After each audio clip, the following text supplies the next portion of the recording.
Hello friends, जय श्री राम, वंदे मातरम, भारत माता की जय। जो भी ऑनलाइन है आ जाइए।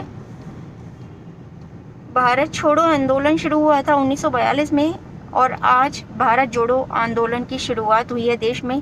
बहुत अच्छी शुरुआत है और हम सब इसका स्वागत करते हैं। ऐसी शुरुआत बहुत जल्द, बहुत पहले हो जानी चाहिए थी, लेकिन जब भी हुई है बहुत अच्छी शुरुआत हुई है, क्योंकि जो भी कानून है हमारे देश में, पुराने कानून हैं जो कि विदेशियों ने, अंग्रेजों ने लागू करे थे भारत को तोड़ने के लिए, भारत को गुलाम बनाने के लिए, एक दूसरे में फूट बनाने के लिए ये कानून लागू करे थे। और उन कानूनों में अभी तक संशोधन नहीं हुआ है, उनको चेंज नहीं करा गया है। सरकारें आई हैं और चली गई हैं, लेकिन पुराने कानूनों को चेंज करने की जहमत किसी ने नहीं उठाई, ना ही किसी ने सरकार को उसकी सलाह दी। सरकार भी सलाह से काम करती है, लेकिन अगर सरकार को सलाह देने वाले लोग ही सही नहीं होंगे तो सरकार भी अकेली क्या कर लेगी। इसी मुद्दे को आगे उठाते हुए मैं इस कानून भारत जोड़ो आंदोलन में इन लोगों का साथ दे रही हूँ। जो भी इनका साथ देना चाहते हैं वो जुड़ जाइए लाइव में मेरे साथ, क्योंकि मैं जंतर मंतर ही जा रही हूँ। इस समय रास्ते में हूँ, दिखाती हूँ आपको। थोड़ी ही देर में मैं वहाँ पर पहुँचने वाली हूँ और आपको वहाँ से लाइव भी मैं दिखा दूँगी। थोड़ी सी लेट ज़रूर हो गई हूँ, लेकिन पहुँचूँगी ज़रूर।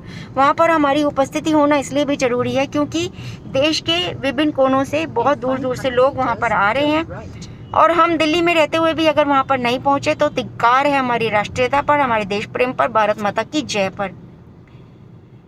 भारत को आज़ाद कराने के लिए हमारे बहुत से भाई बहनों ने अपनी कुर्बानियां दी, हमारे सैनिकों ने अपनी अर्थियां तक उठवाई हैं। ये हम सब अच्छी तरह जानते हैं, लेकिन उस आज़ादी को अभी तक हम गुलामी के रूप में ही जी रहे हैं, क्योंकि हम कानून मान रहे हैं अंग्रेजों के। हमारे कानून, चाहे वो पुलिस के हों, चाहे वो प्रशासन के हों, चाहे वो जेलिंग के हों, चाहे वो कैदियों के हों, सारे ही कानून अंग्रेजों के बनाए हुए हैं। क्यों?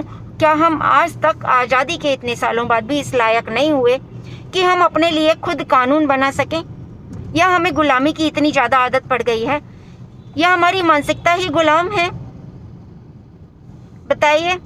अगर आप चाहते हैं कि हमारे देश के कानून चेंज हों तो आप सबको लाइव में शोर मचाना चाहिए, आप सबको अपनी आवाज़ उठानी चाहिए। क्या आप चाहते हैं कि हमारे देश की बेटी, हमारे घर परिवार की बेटी, हमारे पड़ोसी की बेटी का दिन दहाड़े रेप हो और कानून कुछ ना कर पाए, हाथ पर हाथ रख के बैठे रहे, तारीख पर तारीखें होती रहें और अपराधी खुला घूमता रहे? क्या आप ये चाहते हैं? रेडी पटरी लगाने वाले लोगों से हफ्ता वसूला जाए, प्रशासन खुद हफ्ता वसूले। मेहनत की कमाई करके खाने वाले लोगों से प्रशासन खुद हफ्ता वसूले।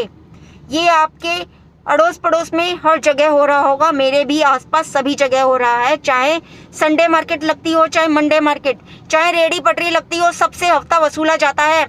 ये अंग्रेजों के कानून थे, ये आज भी लागू हैं। क्या आप चाहते हैं ये कानून लागू रहे? अगर कोई अपनी दुकान का शटर भी बदलवाता है तो पुलिस का सिपाही आकर खड़ा हो जाता है, जब तक उसे रिश्वत ना दी जाए, जब तक उसका शटर तक नहीं लगता। मेरे पड़ोस में भी आज भी यही हो रहा है, इस वक्त भी यही हो रहा है। क्या आपके आसपास भी यही हो रहा है? क्या आप चाहते हैं कि इस तरह के कानून बने रहें? क्या पुलिस जनता को लूटती रहे? क्या प्रशासन अत्याचार करने के लिए बनता है?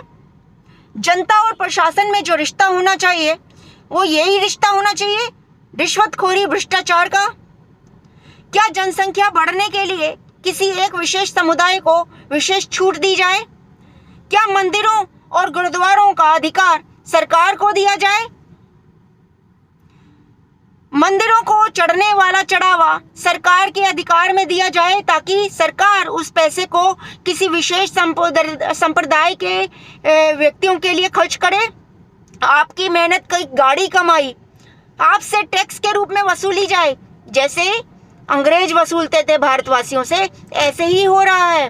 आपकी मेहनत की गाड़ी कमाई का 30% हिस्सा सरकार डंडे के जोर पर आपसे वसूलती है और आप दे देते हैं, चाहते हुए या ना चाहते हुए, ये जानते हुए कि आपकी उस मेहनत की कमाई का एक बड़ा हिस्सा एक विशेष समुदाय के नाजायज जायज बच्चों को पालने के लिए, उन्हें जिहाद की शिक्षा देने के लिए किया जाएगा। उसके बाद भी आप वो टैक्स देने करने पर मजबूर हैं सरकार को, क्योंकि सरकार आपका काम तमाम कर देगी।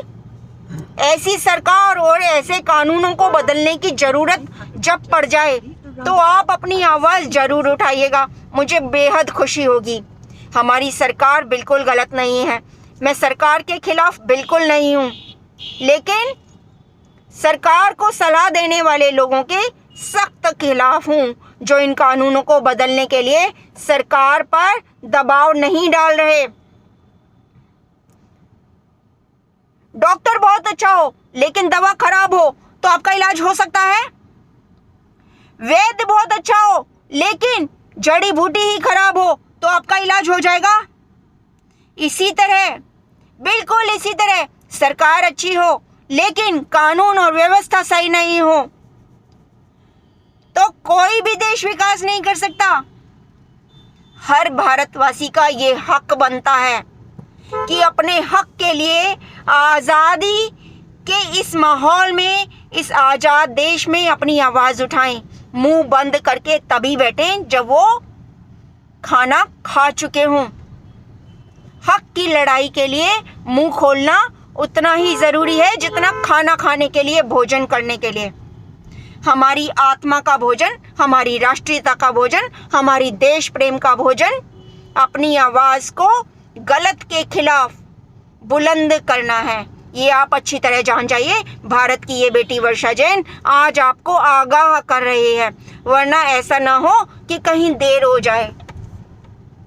मैं बहुत दिनों से इस दिशा में काम कर रही हूँ, लेकिन अब वक्त आ गया है आप सबको मेरा साथ देने का। अगर आप मेरा साथ नहीं देंगे तो मैं आगे बिल्कुल नहीं बढ़ पाऊंगी। अगर आप मेरे साथ हैं, मेरी आवाज़ को बुलंद करने में अपनी आवाज़ साथ मिलाने के लिए तैयार हैं, तो मुझे बेहद खुशी होगी। वरना मैं चाहे चींटी की चाल से चलूं, चाहे कछुए की चाल से, चलती तो मैं रहूंगी, रुकूंगी बिल्कुल नहीं। जंतर मंतर पहुंच रही हूँ 2-4-5 मिनट में, वहाँ से आपको लाइव भी दिखाती हूँ। तब तक आप अपना मन बना लीजिए।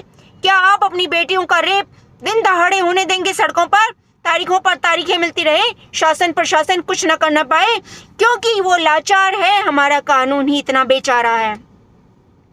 हमसे हफ्ता वसूला जा रहा है क्योंकि हमारा कानून लाचार है, बेचारा है। हमारे हक, हमारे मंदिर मस्जिद का पैसा सरकार को दिया जा रहा है। क्यों? क्योंकि रोहिंग्याओं का उद्धार किया जा सके, एक विशेष संप्रदाय के बच्चों को उनके समुदाय विशेष की शिक्षा दी जा सके। लेकिन हम हिंदुओं को अपने धर्म ग्रंथ तक पढ़ाने का अधिकार अपने बच्चों को अपने स्कूलों में बिल्कुल नहीं दिया जाता, क्योंकि हम आज तक आजाद देश में गुलाम हैं। बिल्कुल सही सुना आपने, बिल्कुल सही।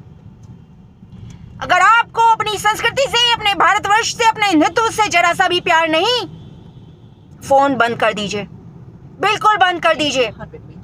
खाना खाइए, सो जाइए। वैसे भी संडे है, छुट्टी का दिन है, हॉलीडे मनाइए।